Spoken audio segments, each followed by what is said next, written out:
दम आलू बनाने के लिए इसमें थोड़ा सा गरम मसाला डालें, तेज पत्ता डालें, उसको अच्छे तरीके से गरम होने दें।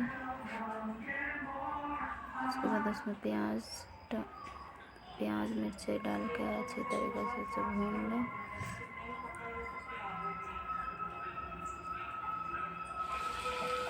उसके बाद उसमें कुटा हुआ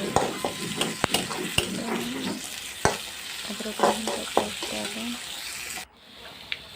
उसको अच्छे तरीके से भूनने के बाद उसमें टमाटर डाल कर अच्छी तरीके से भून लें।